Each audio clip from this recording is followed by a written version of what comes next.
tous, c'est Isabelle, j'espère que vous allez bien. Bienvenue sur ma chaîne Lecture et Gourmandise et je vous retrouve aujourd'hui pour un petit bilan livresque, un petit bilan sur les lectures que j'ai fait en cette fin d'année 2016 et le début de l'année 2017, en sachant que j'ai lu que 3 livres.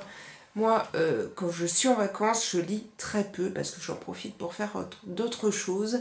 Et c'est vrai que du coup, ces vacances, je m'étais pris un livre et je n'ai même pas eu le temps en 10 jours de terminer ce livre. Et ce premier livre que j'ai lu est le livre de Donato Carizzi, La fille dans le brouillard.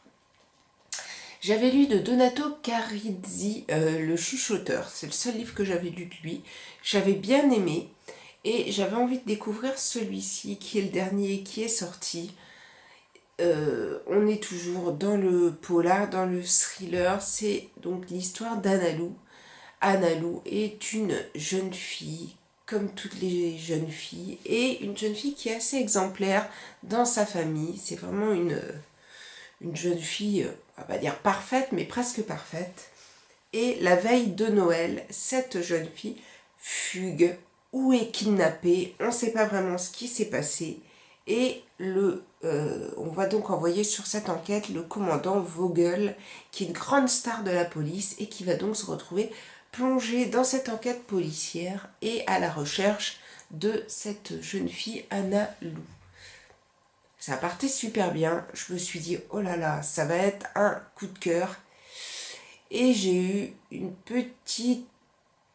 petit flottement en milieu de livre où j'ai vraiment trouvé ça assez long. Au final, j'ai eu du mal à rentrer dans l'histoire. Je trouvais que ça patinait un peu. Je voyais pas trop à un moment vraiment où vous voulez en arriver. Et ce qui a un peu sauvé ce livre, c'est environ les 80 dernières pages qui là m'ont totalement plongé dedans et m'ont fait faire waouh à la fin du livre quand on sait ce qui s'est réellement passé. On se dit ah ouais, ça c'est du lourd, mais le reste du livre pour moi a quand même pas mal de longueur et m'a un peu bloqué dans la lecture. Je pense que c'est aussi pour ça que je n'ai lu que même à peine ce livre pendant ma semaine de vacances. C'est dommage parce que j'en attendais beaucoup. Après avoir lu celui-ci, je me suis dit je vais essayer de lire quelque chose de plus léger, de plus facile à lire. Alors si vous suivez un peu ma chaîne, vous savez que tout ce qui est romance et petits livres légers, c'est quand même pas ma tasse de thé. Mais celui-ci, j'en avais quand même pas mal entendu parler sur Facebook, sur les réseaux sociaux, comme ça. Et j'avais envie donc de découvrir ce livre, Seulement si tu en as envie, de Bruno Combe. C'est paru aux éditions Michel Lafon. Et j'ai vu ce livre à la médiathèque l'autre jour. Et comme j'en avais beaucoup entendu parler, j'ai eu envie de découvrir cette histoire en me disant de toute façon je n'ai pas acheté le livre, c'est juste un emprunt médiathèque, donc si ça me plaît pas, comme ça m'arrive souvent, je l'arrête et j'ai pas à me dire bah voilà pourquoi je l'ai acheté, machin et ci et ça. Non. Donc j'ai commencé à lire celui-ci. Pas dire que ça a été l'extase au niveau lecture parce que c'est pas du tout le style de livre que j'aime lire. C'est l'histoire de Camille. Camille a tout pour être heureuse, sauf que son mari a tendance à la délaisser, sa belle famille, elle ne la supporte plus, sa fille ado, bon, c'est une ado, donc elle veut essayer un peu de faire sa vie de son côté et il ne lui reste que son garçon Lucas qui est encore présent à ses côtés jusqu'au jour où elle reçoit un coup de fil d'un ancien amour qui s'appelle Stephen, un jeune homme qu'elle a aimé durant ses périodes d'étudiante et cet homme donc lui envoie un message en lui disant voilà en gros j'aimerais te revoir seulement si tu en as envie, d'où le titre du livre Et on est donc plongé dans cette histoire d'amour avec sa vie, avec son mari et ses enfants, et cette tentation de Stephen, et on suit donc cette histoire. Bon. C'est pas le pire que j'ai lu, hein. Dans le genre, ça reste quand même, ça se laisse lire, ça, voilà, c'est un peu Agnès Martin-Lugan, vous voyez, ce genre de livres-là, qui, bon, on se laisse quand même prendre par l'histoire, c'est pas non plus le livre du siècle, mais c'est sûrement parce que moi, ce genre de livre-là, voilà, c'est pas franchement ma tasse de thé. Je suis allée jusqu'au bout, je l'ai lu, voilà, et ça m'a quand même fait une petite pause après les longueurs du livre de Donato Carisi.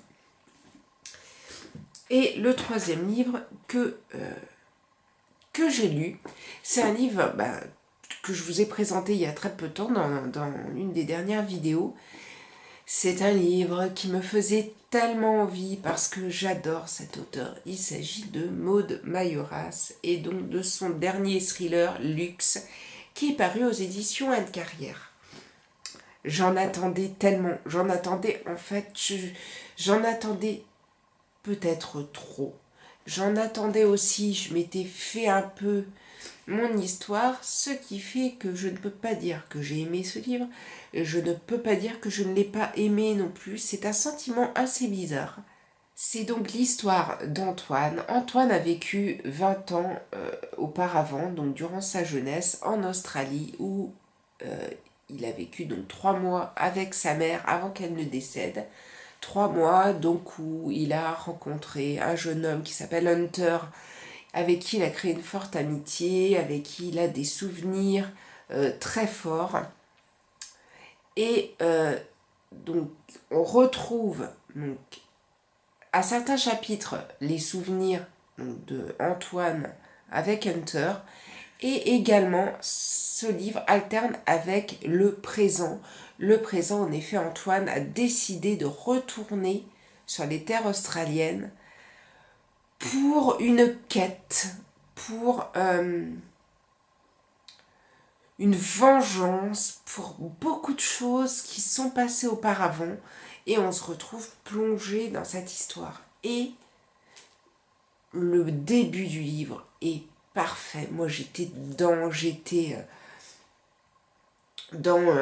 prise totalement dans cette histoire, et je sais pas ce qui s'est passé. Il est arrivé un moment dans le livre où plus je le lisais et plus je me disais mais c'est pas possible, elle en fait trop, mais pourquoi, parce que donc après cette histoire de vengeance va se passer plein de choses où là on se dit elle va trop loin, où elle s'est perdue, où il s'est passé quelque chose, mais sur le coup j'ai pas compris vraiment pourquoi on était parti comme ça un peu dans tous les sens. Et ce qui fait que ça a un peu bloqué ma lecture, et que quand je suis arrivée au dénouement final, il y avait eu tellement de choses de passées qu'on se dit... On a un sentiment de pourquoi. Pourquoi on en est arrivé là. Et en même temps, on veut savoir la fin, et c'est vrai que la fin est quand même... Elle fait froid dans le dos, mais il y a peut-être eu trop de choses. Alors c'est vrai que pour en arriver à cette fin-là, je comprends qu'il y ait eu besoin d'avoir tous ces événements, que c'est comme ça qu'elle a décidé d'en arriver à cette fin-là.